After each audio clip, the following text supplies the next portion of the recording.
आदरणीय गरीबदास साहिब जी ने कहा था, झांकी वे कबीर की नानक की तीवा हरुआ सिखा का गल पड़ी कौन छुटावे था। देखिएगा इसको 40 पृष्ठ पर इसी प्राण संगली के अंदर स्पष्ट है। प्राण संगली भाग दूसरा प्रश्न नंबर 40 पर, जब अपने प्राण पिंड की जानी तब प्रगटी हुआ की वाणी। ओह, कहता जब मैंने अपने बारे में, अपने जीव के और शरीर के बारे में जानकारी हुई इस परम संत से, परमात्मा से, कहते जब यह हुआ की वाणी प्रकट हुई, वो तरह की। तो कहने का भाव ये है कि इस वाहे गुरु से तो केवल वर्क डन मिलता रहा, और ये ग्लूकोस लगा गए थे नानक साहिब जी पूरे अपने अनुयायियों को। और ग्लूकोस से क्या होता है, रोग नहीं कटता, लेकिन शरीर खराब नहीं होता जब लग सर्जन नहीं आता। तो पुण्यात्मा अभी तक ये महापुरुष इस मानव समाज के ग्लूकोस लागे थे। ये कोई तो गीता के पाठ करण कला दिए परमात्मा ने, कोई गुरु ग्रंथ साहिब की वाणी के पाठ पर लगा दिए, धर्म भंडारे शुरू करवा दिए। तो ये ग्लूकोज थे, ये यज्ञ जो है ग्लूकोज का काम करती है। और अब इस दास को भेज दिया सर्जन बना के। अब आपके जन्म मरण के रोग का पूरा ट्रीटमेंट इस दास के पास है। फिर सब के सब पार हो जाएंगे, चाहे पूरा विश्व नाम ले लियो। अपना आत्मा परमात्मा की असीम कृपा से आप जी को ये अनमोल वचन और अनमोल ग्रंथों के दर्शन हो रहे हैं, सुन रहे हो। इन्हीं सदग्रंथों को आप पढ़ा करते, लेकिन आप इसको समझ नहीं सकते। कहते हैं गुरु बिन काहू न पाया ज्ञाना, ज्यों थोथा बुझ छड़े मूड किसाना। गुरु बिन वेद पढ़े जो प्राणी, समझे ना सार रहे अज्ञानी। तो अभी तक आपके समक्ष है, इन महापुरुषों की वाणी को समझना किसी के बस की बात नहीं। एक और आपको दिखाते हैं कि नानक साहिब जी के साथ मर्दाना जी एक बार प्रहलाद जी के लोक में चले गए, जो यहां से लगभग लाखों किलोमीटर है। ये देखिएगा, ये वही प्राण संगली है गुरु नानक देव जी की। ये जन्म साखी है भाई बाला वाली, ये आपको पहले भी दिखाई थी। अब इसके आपको दिखाते हैं 272 पृष्ठ पे।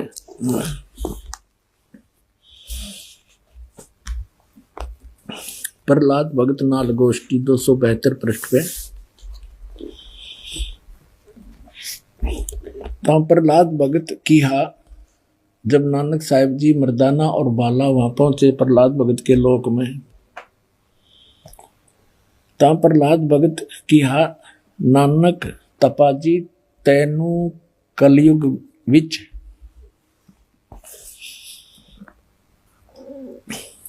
राम जी ने बड़ा भगत कीता है। अतः आपके संजोग, आपकी संगति से बहुतियां का उपकार होएगा। तेरी श्री राम ने वड्डी नदर खोली है, तेरा वड्डा प्रताप होएगा। इस कलयुग विच अगे कबीर भगत ऐथे आया है। अब देखो, बिना ज्ञान के भगवान को तो भगत कह रहा प्रहलाद जी। कबीर भगत इथे आया है, यहां पर आया है। अतः जा आपको कर्ता ने आंदा है, यहां भेजा है। भा मर्दान ने आंदा है। ता मर्दान ने पूछिया, प्रहलाद भगत नू पूछिया, हे भगत जी तुसी भी वड्डे भगत हो, अते तुम्हारे पीछे भी राम जी ने वड्डा चरित्र चलत दिखाया है। एक बहुत बड़ा यानी नरसिंह रूप धारण किया था। तेरी राम जी ने वड्डी नजर खोली है। भगत जी ऐथे होर कोई भी पहुंचिया है कि कबीर अते नानक तपा जी ही पहुंचिया है। ता प्रहलाद भगत बोलिया, भाई नानक तपे पासों पूछ ले और भी आवसी के ना आवसी, या कोई और आओगा के नहीं आओगा। कोई ता भगत मर्दान ने किया, जी तुसी वड्डे भगत हो, अगली ते पिछली सब आपनो सतयुग थी, सतयुग तक आदि लेकर मालूम है। ता प्रहलाद भगत ने कहा कि सुन भाई, इस जीहा कोई होएगा ता ऐथे पहुंचेगा, यानी नानक जी जैसा कोई होगा या तो यहां पर पहुंचेगा। होरस दा ऐथे पहुंचण दा काम नहीं, होर आगे वड्डे वड्डे भगत होए हन अते होणगे, पर पहुंचिया कोई नहीं। ता फिर मर्दा ने पूछिया, जी ऊ कद होए सी और किते नेड़े जुग विच होसी, यानी वो कब होसी और को नेड़े तेड़े होगा या नजदीकी होसी। ता प्रहलाद भगत किया, सुन भाई कलयुग विच होएगा और जद नानक तपा सचखंड जावेगा ता उस तो पीछे ये लिखा 100 वर्ष वरे, यहां लिखना, यहां बोला था उसने सैकड़ों वर्ष के बाद, यहां इन्होंने वहां फिर 100 लिखना था, इसमें बस एक पर मात्रा होती 100 हो जाता, यहाँ पर 100 वर्ष, ये 100 वर्ष लिख दिया इन्होंने। उसी 100 वरे होसी अते एना तेहा ते बगैर होर कोई ना आवसी, यानी इन तीना के बिना यहां पर कोई नहीं आ सकता। ता मर्दान ने पूछिया, जी तीन केड़े हन। ता प्रहलाद भगत की, हाँ भाई आगे कबीर होया है ते हुण नानक तपा हुआ है अते फिर ऊ होसी। ता मर्दान ने पूछिया, जी कबीर दुलाहा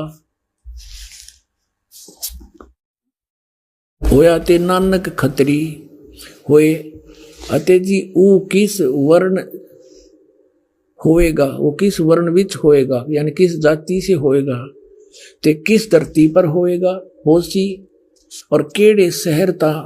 प्रहलाद भगत किहा, भाई पंजाब की धरती ते और वर्ण जट वर्ण होगा, यानी जाट जाति में होगा, और शहर बटाले, यू बरवाले का बटाला लिख दिया ना, यू था बरवाले में उसी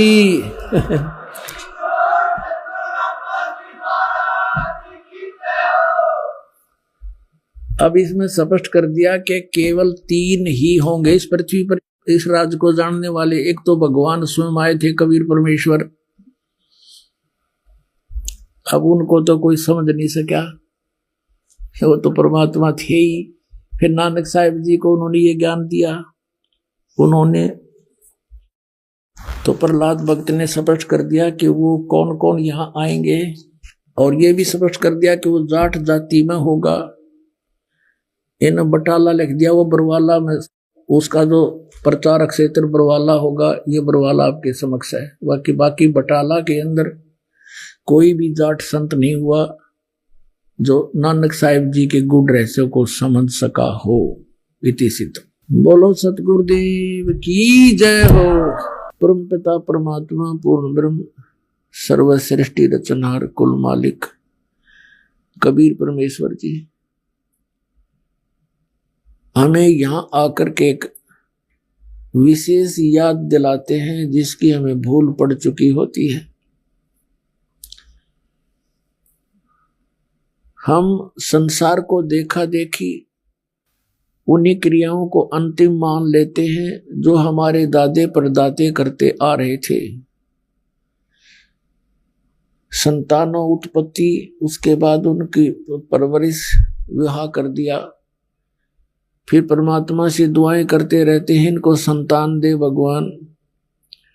उनको संतान भी हो जाती है तो फिर बेशक हमारी मृत्यु कर दे भगवान। और सोचा करते कि हमारा काम पूरा हुआ, हमने अपना फर्ज अदा कर दिया। तो अब सत्संग में आने से हमें ज्ञान हुआ कि जो इस मनुष्य जीवन से करना था वो तो स्टार्ट भी नहीं किया, वो तो प्रारंभ भी नहीं किया। यदि किया तो शास्त्र विरुद्ध किया। यदि कुछ पुण्य आत्माएं भक्ति करते भी हैं तो उनको सतमार्ग का ज्ञान नहीं, सतनाम का पता नहीं, उस 2 अक्षर के मंत्र का। और उस 2 अक्षर के मंत्र के बिना प्राणी का मोक्ष नहीं। सतनाम के बिना, इस 2 अक्षर के मंत्र और सार नाम के बगैर ये जीव कुछ भी भक्ति साधना करता रहे पर मोक्ष नहीं हो सकता। और मोक्ष के बिना फिर इसका यूज के क्या बताते हैं परमात्मा कि मान लीजिए आपने बहुत घना धन पुण्य कर लिया और शास्त्र विरुद्ध साधना भी करते रहे, वो यूजलेस होती है। आप जी ने कोई धर्म पुण्य किया, उसके कारण आप स्वर्ग चले गए, स्वर्ग के अंदर अपने पुण्यों को समाप्त करके फिर 84 लाख योनियों में भटकते रहे। तो पुण्यात्माओं, जब तक इसको सत साधना नहीं मिलती, तत्वदर्शी संत नहीं मिलते, तत्वदर्शी संत के बगैर सत साधना प्राप्त नहीं होती।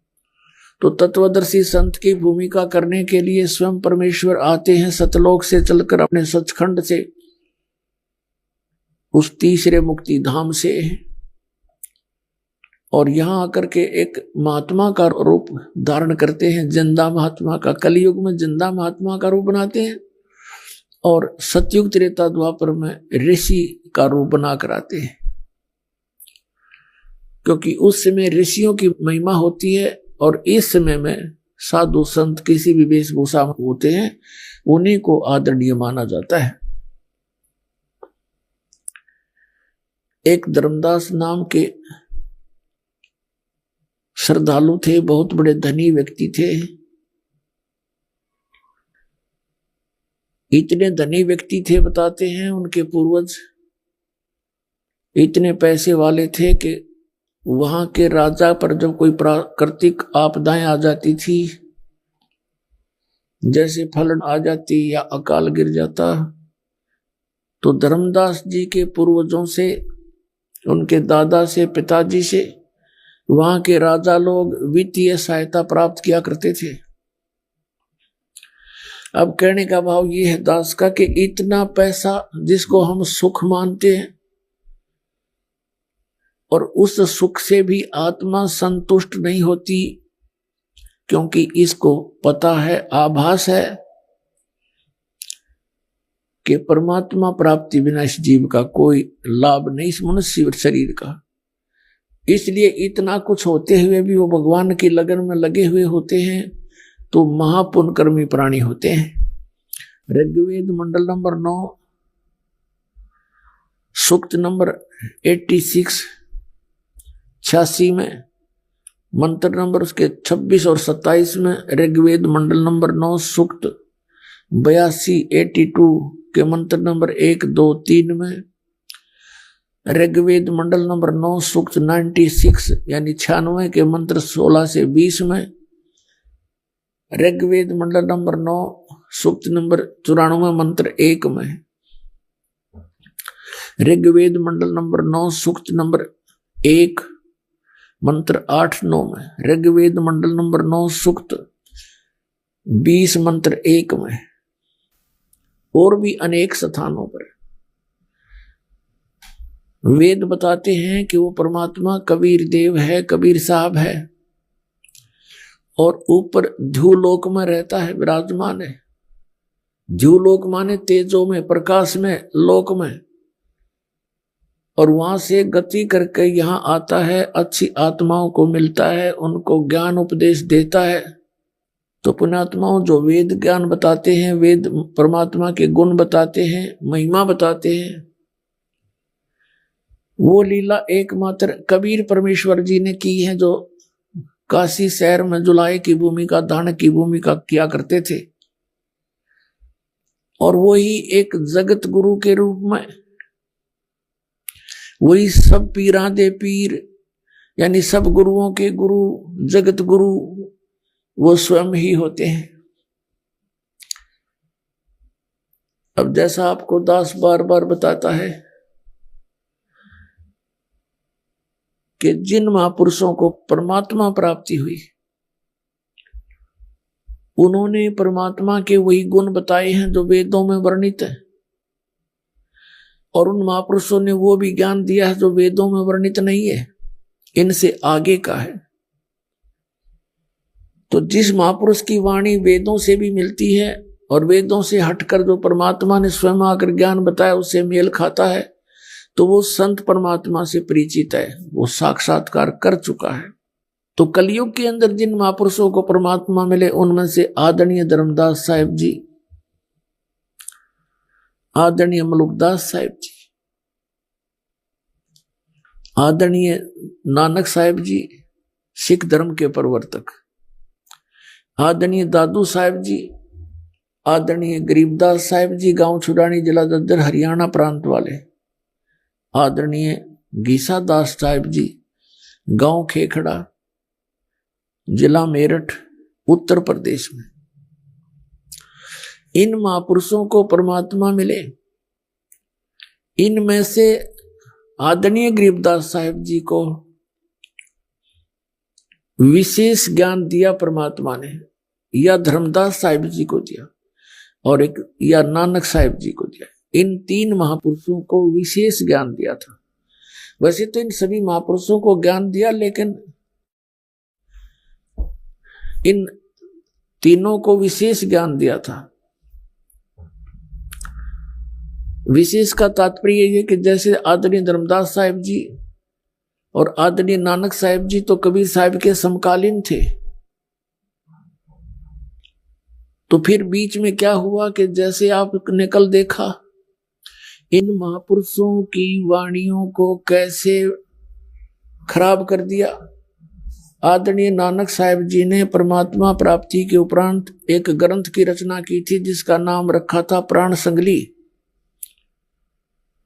और उसमें अपना पूरा ए से लेकर जेड तक कैसे कौन परमात्मा है, कैसे मुझे मिला, उसके पाने की विधि क्या है, उसका श्वासों से सिमरन है। प्राण, प्राण माने श्वास, और श्वास के सिमरन से परमात्मा प्राप्ति होगी। इस 2 अक्षर के मंत्र का जाप करने से, साथ में सार नाम, तो इन तीनों का जाप करना होता है। 2 अक्षर के मंत्र का दोनों का जाप करना है, और सार नाम का। तो उन्होंने आदरणीय नानक साहिब जी ने प्राण संगली अर्थात श्वासों का भेद उसमें छुपा दिया था, लिख दिया था, क्योंकि काल से इस भक्ति को बचाए रखने के लिए परमात्मा के आदेश से इन महापुरुषों ने वही किया जो परमात्मा का आदेश था। परमेश्वर कबीर जी ने उस समय इनसे कह दिया था कि तुम इस सतनाम का जाप करो। 2 अक्षर का जो जाप है सतनाम का, इसमें एक ओम मंत्र है, एक गुप्त है, ये दास बताएगा। लेकिन इसको अभी डिस्क्लोज ना करना, सार्वजनिक मत करना, नहीं तो ये काल के द्वारा भेजे गए संत, ये पंथ, इनको ये नाम का पता लग जाएगा, और ये अधिकारी है नहीं। अनअधिकारी से प्राप्त मंत्र से प्राणियों को लाभ किसी को होगा नहीं, और सभी ये सोचेंगे कि हमारे गुरुजी भी यही मंत्र देते हैं, हमारे गुरुजी भी यही मंत्र देते हैं। और फिर जब हम अपना दास भेजेंगे, ये दास जब भेजना था, फिर कोई भिन्नता नहीं होती, क्योंकि साधना में भिन्नता होनी चाहिए। ज्ञान में, ज्ञान तो कोई सुना सुनाया भी थोड़ा बहुत मिलता जुलता बोल सकता है, समाधान के ऊपर सारे सब कुछ आधार है। अब वो समाधान यदि पहले डिस्क्लोज हो जाता तो ये नकली पंथ जितने हैं, ये निरंकारी पंथ, राधा स्वामी पंथ और इसकी ब्रांचें, सच्चा सौदा सिरसा और जगमाल वाली गंगुआ में, राधा स्वामी व्यास आगरा में, आगरा वाला व्यास वाला जय गुरुदेव, ये भी उसी कुएं का पानी है। जनौद भिवानी हरियाणा के अंदर ठाकुर जी, कृपाल जी, जितने भी ये सारे एक ही कुएं का जल है। इनको कक का पता नहीं, भक्ति मार्ग का 500 नाम काल के जाप करें। और एक थोड़ी सी चतुरता दिखाई है इन्होंने, सच्चा सौदा सिरसा वालों ने। इन्होंने, किसी ने टोकते रहे कि तुम तो काल के नाम जाप करते हो, ओंकार निरंकार ज्योति निरंजन, और सतनाम कोई नाम नहीं होता। सतनाम तो वो सच्चे नाम की तरफ संकेत है। ये उसने सतनाम सतनाम करते हैं। तो इन्होंने अकाल मूर्त, शब्द स्वरूपी राम, सतपुरुष 3 नाम रख लिए घर के बना रखे। अकाल मूर्त माने अविनाशी परमात्मा, जिस मूर्ति का साकार भगवान का नाश ना हो, अविनाशी। सतपुरुष, सत माने अविनाशी, पुरुष माने परमात्मा, अविनाशी पुरुष। शब्द का नाश कभी नहीं होता, शब्द स्वरूपी राम, अविनाशी परमात्मा।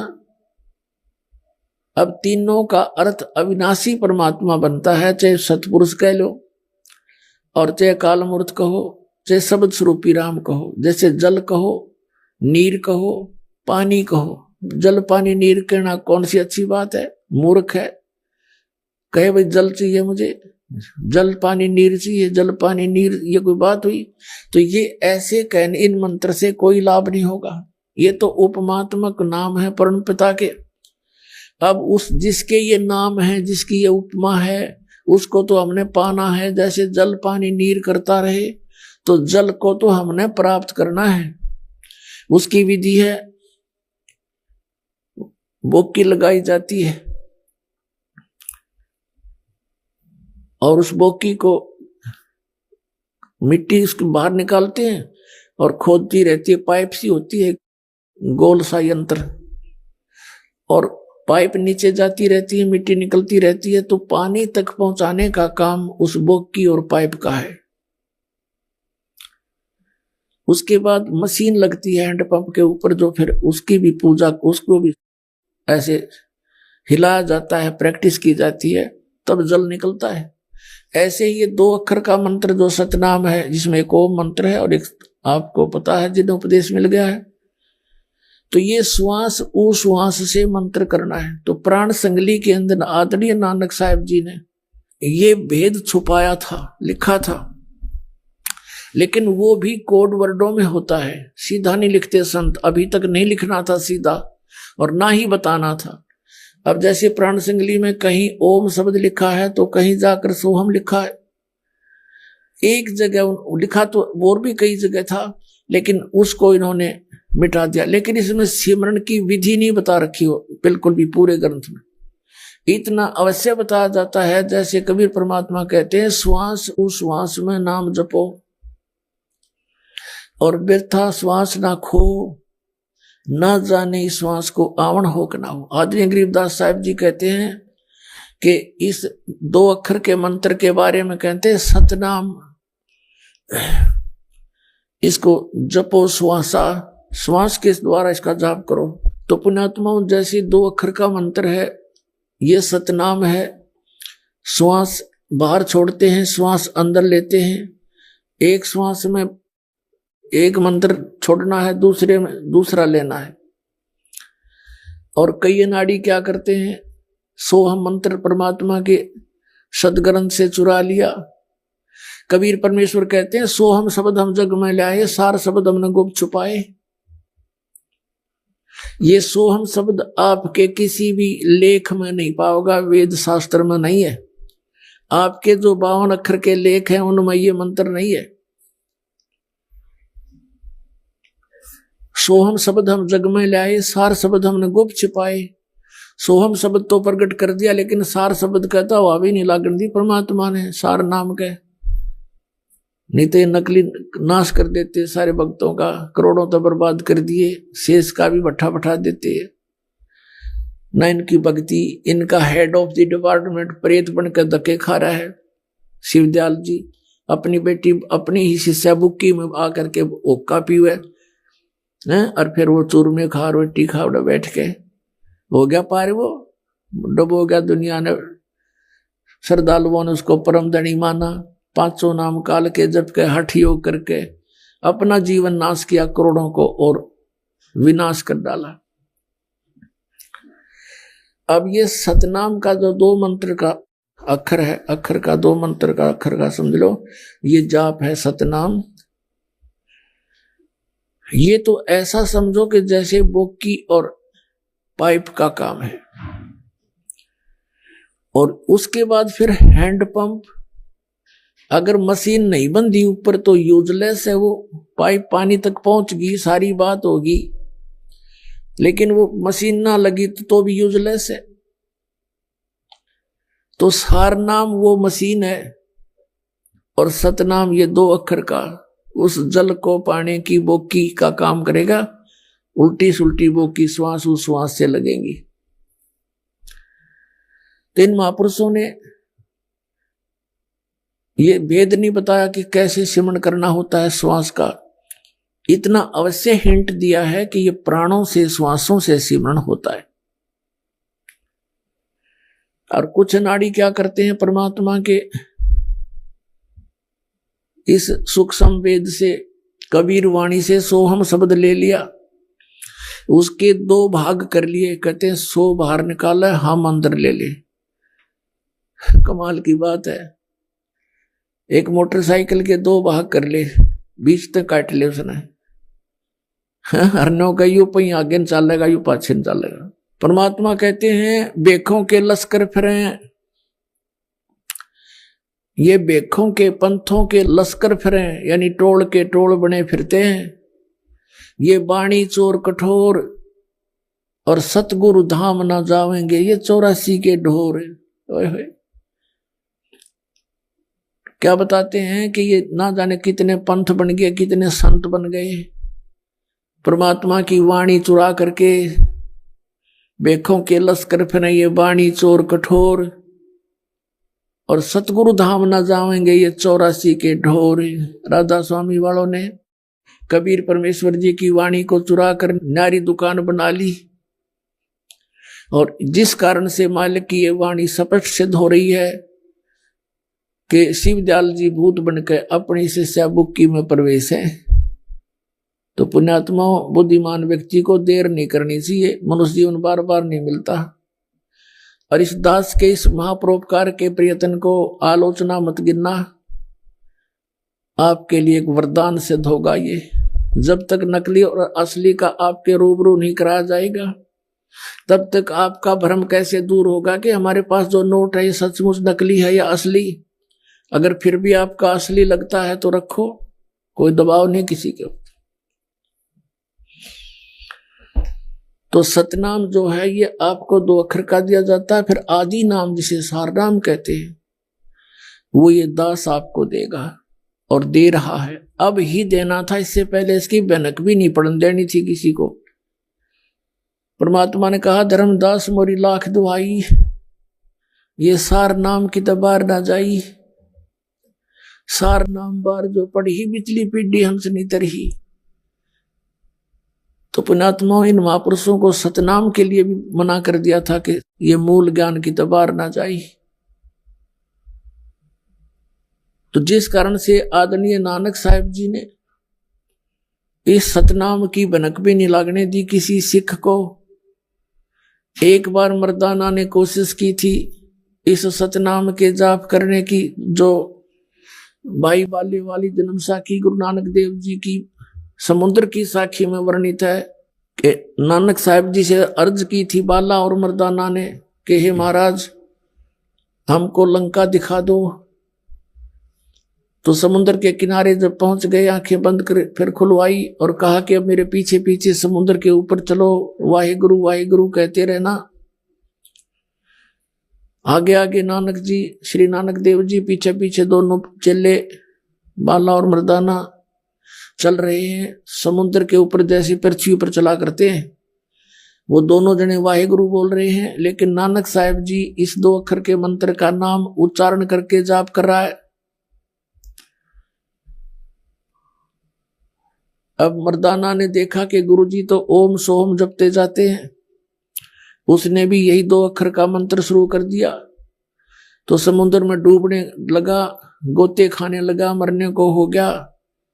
तब नानक साहब ने कहा कि भाई गुरु की करने की तरफ नहीं देखा करते, गुरु जी की आज्ञा का पालन कर, वही मंत्र जाप कर जो मैंने तुझे कहा है, वाहे गुरु। तो उसी समय वो वाहे गुरु करने लगा तो फिर उसी तरह खड़ा हो गया और समुद्र पर चलने लगा। तो ये झटका देना जरूरी था और इस मंत्र को सार्वजनिक करना भी आवश्यक था कि ये पता चले कि मैं के मंत्र जाप करूं था, मैं किससे मोक्ष हुआ मेरा। और परमात्मा का आदेश था कि आगे इसको दान नहीं करना। नानक साहिब जी ने किसी को नहीं दिया ये मंत्र, स्वयं जाप किया। तो पुण्यात्माओं, वो महापुरुष थे, वो दृढ़ भक्त थे। जैसा कि वेदों में लिखा कि वो दृढ़ भक्त को आकर मिलता है, तो ये वो दृढ़ भक्त थे। इन्होंने भगवान के आदेश का पालन किया, ये नहीं सोचा कि आने वाले अनुयायियों का क्या होगा। वो परिचित थे इस बात से, परमात्मा से डेली वार्ता किया करते थे। वो परमात्मा कबीर परमेश्वर जी उनको समझा करते थे कि चिंता ना करो, तुम ये वाहेगुरु मंत्र देते हो, ये वाहेगुरु कौन है? ये कबीर परमेश्वर की तरफ संकेत है। आदरणीय गरीबदास साहिब जी कहते हैं, झांकी वे कबीर की नानक की तीवा, और वह सिखा के गल पड़ी कौन छुड़ावेता। तो आपको कल प्राण संगली में दिखाया था कि वाहेगुरु नाम के जाप से वर्क डन मिलता है, किया कर्म ही मिलता है, मोक्ष नहीं हो सकता। और मोक्ष के लिए ये सतनाम 2 अक्षर का ये अनिवार्य है। तो यहां ये भी ध्यान रहे कि नानक साहिब जी के उपरांत जितने भी 9 गुरु हुए हैं सिख धर्म के, उनको भी सतनाम प्राप्त नहीं था। तो इन महापुरुषों ने इसको इतना सीक्रेट क्यों रखा? क्योंकि आदेश परमात्मा का था और ये मालूम था, परमात्मा ने कह दिया था कि कहीं नहीं जाएंगे। अभी मैंने इनको चार्ज कर रखा है, पिछले आए थे जब 120 वर्ष रह कर गए थे परमात्मा, तो इनको मनुष्य जीवन मिलता रहेगा। इस क्रियाएं पर लगा दो धर्म यज्ञ और ये ज्ञान यज्ञ यानी वाणी का पाठ, और भंडारों पर लगा दो वाहेगुरु करते रहेंगे, इनकी आस्था बनी रहेगी भगवान। और फिर जब आएगा पीक टाइम, प्राइम टाइम, फिर इनका फिर जन्म होगा और इनके घर पर फिर देखना सब बच्चों के सभी जो इस मालिक की शरण में आएंगे, इनके घर के अंदर जो संतान आवेगी वो बहुत पुण्यकर्मी प्राणी भेजेगा परमात्मा, क्यों उनको सीधा ही सतनाम प्राप्त होगा, उन नंडले डोणे को नहीं। तो महान आत्मा होंगे आपके घरों पर और अब के सब का पार हो जाएगा। अब जैसे हमने असंख्यों जन्म हो गए, जन्मते और मरते ने, और परमात्मा को पता था कि 5-7 जन्म और हो गए थे कि बिजली पड़ेगी, फिर संभाल लेंगे आके। और जय ये काल के दूता के हाथ लग जाता, पुण्यात्माओं भट्ठा बैठ जाता मनुष्य जीवन का, और नास्तिक हो जाते कुछ दिनों में ये पूरा मानव समाज। राधा स्वामी धन सतगुरु से आने वाली पुण्यात्मा रो रहे हैं, कहते हैं हमने 30-30 वर्ष बर्बाद कर दिए और हमें कोई आध्यात्मिक लाभ तो दूर, हमें भौतिक लाभ का भी नाश हो गया हमारे का, क्योंकि पूर्व जन्म की पुण्यकर्मी प्राणी ही परमात्मा की खोज किया करते हैं और वो फंस गए इन परम धनिया के, जिन्हें का पता नहीं था। आप भूत बन गए और साथ में इनका जीवन नाश कर दिया। तो पुण्यात्माओं, अभी भी कुछ नहीं बिगड़ा है। बुद्धिमान समाज को चाहिए कि तुरंत फैसला ले और तुरंत आकर यहाँ कल्याण करवा ले। कोई शौक नहीं दास को, और कोई ये महिमा की भूख नहीं कि घने शेष बना लूं, नहीं। दास तो एक कुत्ता है परमात्मा का भेजा हुआ, आपके लिए भौंक रहा है। आप धनी हो और धनी ही चिंता किया करता है, कुत्ते के भौंकने से जाग जाता है। निर्द जिसके पास पैसा है नहीं, वो कुत्ता भौंके जाओ, उसने पता मेरे पास खक नहीं। तो जो पुण्यकर्मी प्राणी हैं वही भगवान की खोज में घूम रहे हैं, वो धनी है पिछले जन्म के इस पुण्य भक्ति के। तो उनके लिए दास ये भौंक रहा, आवाज लगा रहा है कि तुम गलत दिशा में जा रहे हो, तुम्हारा धन नाश हो रहा है, तुम्हारी जेब कट रही है, तुम्हारा जीवन बर्बाद हो रहा है, संभलो और आके सतनाम लेकर कल्याण करवाओ। अब जैसा दास ने एक वाक्य बोला था कि इन 3 महापुरुषों को विशेष ज्ञान दिया, किन किन को? आदरणीय धर्मदास साहिब जी को, आदरणीय नानक साहिब जी को, आदरणीय गरीबदास साहिब, गांव छुड़ानी, जिला झज्जर वाले को। कारण क्या था कि आदरणीय धर्मदास साहिब जी, आदरणीय नानक साहिब जी, ये तो समकालीन थे परमात्मा जी। और काल ने कहा था कि मैं, कबीर परमेश्वर को कहा था, तेरे ही पंथों में जो तेरे नाम से पंथ चलाऊंगा और उनमें अपने दूत भेज के तेरे सदग्रंथ सबका नाश करवा दूंगा, भक्ति शास्त्र विरुद्ध साधना करवाता रहूंगा, ताकि वो मेरे मुख में ही समाते रहेंगे। तो मालिक को पता था कि ये काल के दूत या फिर काल से प्रेरित या पूर्ण ज्ञान ना होने के कारण ये संत पद प्राप्त प्राणी इन सदग्रंथों को बर्बाद कर देंगे। उसकी पूर्ति के लिए आदरणीय गरीबदास साहिब जी के द्वारा परमात्मा ने अपनी वाणी का प्राकट्य दोबारा करवाया। और ये उन्होंने पूर्व निश्चित कर दिया था कि धर्मदास जो बर्मा पंथ आवेगा काल का है, तो ये सारे काल के ही पंथ, और सभी प्राणी सभी संत वो हैं परमात्मा के ही बच्चे। लेकिन यहाँ वो आते हैं अच्छे कर्म के लिए, करते हैं शुभ, मार्गदर्शन करूं, सबको रास्ता बताऊं, लेकिन उनको वो भ्रमित कर देता है। काल उनका दुरुपयोग कर लेता है। परमात्मा की अच्छी आत्माओं को जो गुरु पद प्राप्त करते हैं, बहुत अच्छी आत्माएं होती हैं, और तत्व ज्ञान के अभाव से फिर उनको स्वयं प्रयोग करके उन्हीं की शब्द शक्ति से जनता को भ्रमित करवा के उनके अनुयायी बनवा देता, बहुत ढेर सारे, और सब शास्त्र विरुद्ध साधना कर रहे होते। इसलिए परमात्मा ने कहा था कि फिर बर्म पंथ गरीबदास पंथ होगा, और बर्म पंथ में मेरी वाणी प्रकट हो जाएगी, मेरी महिमा मेरी यथार्थता फिर दोबारा प्रकट होएगी। बीच में जो गड़बड़ कर दी जाती है किसी भी कारण से, ये संत जन सोचते तो हैं हम अच्छा कर रहे हैं, लेकिन फिर भी इनसे गलती हो जाती है। उसकी पूर्ति करने के लिए परमात्मा ने आदरणीय गरीबदास साहिब जी को फिर विशेष ज्ञान दिया, विशेष ज्ञान दिया धर्मदास साहिब जी को, विशेष ज्ञान दिया नानक साहिब जी को। लेकिन वो ज्ञान आते आते यहाँ तक कुछ सीमित सा बन गया, और उस जो यथार्थ ज्ञान थे उनको किसी भी कारण से वो प्रकाश में नहीं लाया गया। इसका एक थोड़ा सा भेद उदाहरण देते हैं। जैसे आदरणीय नानक साहिब जी ने परमात्मा की महिमा, और जैसे जैसे उनके साथ घटना घटी, कौन परमात्मा मिले, कौन थे उनके गुरु, वो विशेषकर इस प्राण संगति में वर्णन कर दिया था।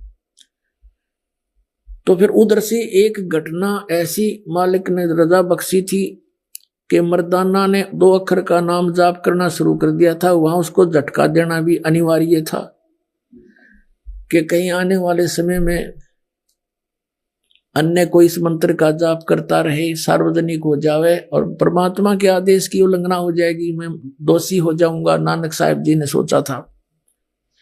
फिर इसको, इस खजाने को रखना भी सुरक्षित आवश्यक था कि आने वाले समय में जब इस दास को भेजना था, अब ये समय था।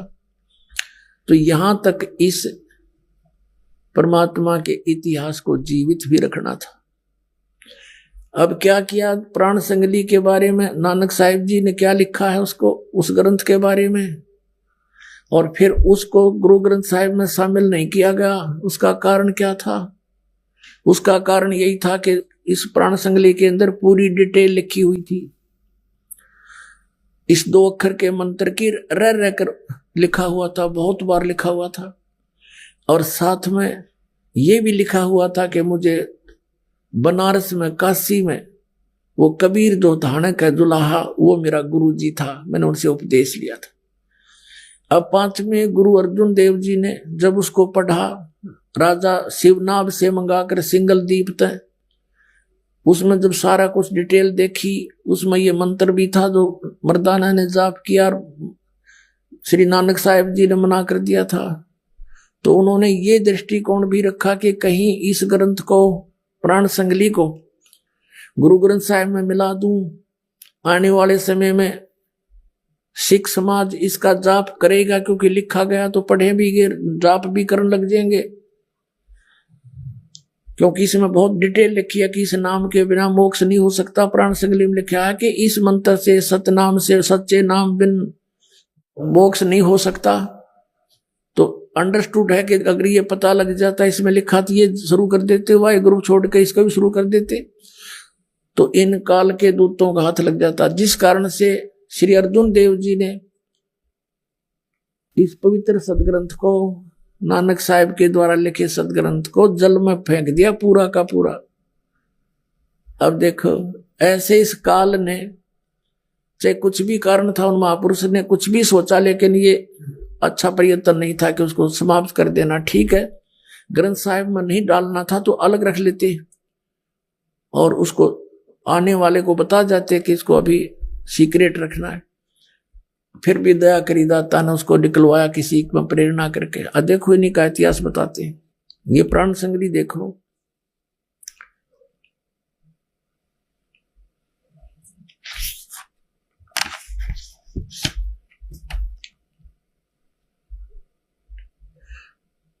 एक ओम सतगुरु प्रसादी। अब देखो यहां इसको समझने की बात है, ये एक का अर्थ वो गुप्त मंत्र है, ओम का, ये ओम स्पष्ट है, ये गुप्त रखा है। इनको इकट्ठा करने की, सार्वजनिक नहीं करना था।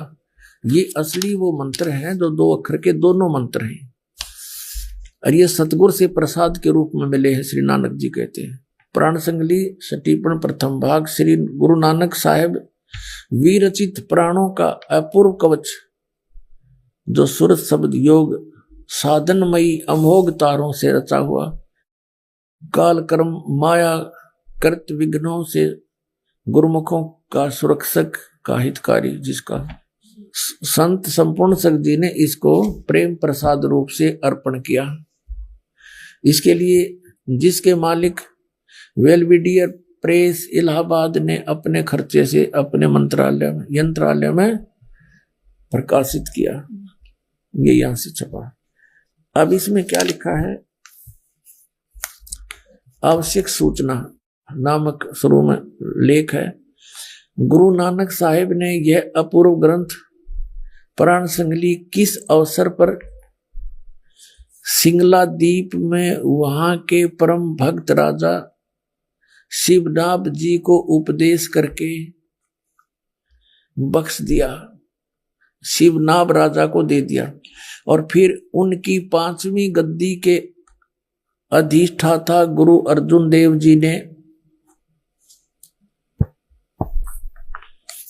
उसे कैसे सिंगल द्वीप से मंगवाया तथा किस कारण से उसे गुरु ग्रंथ साहिब के संग्रह से अलग रखा, इसका वर्णन गुरु नानक साहिब जी के जीवन चरित्र में दूसरी यात्रा के आखिरी हिस्से में और टिप्पणकार के निवेदन में लिखा है। गुरु नानक साहिब ने इस अनमोल ग्रंथ का नाम प्राण संगली लिखा।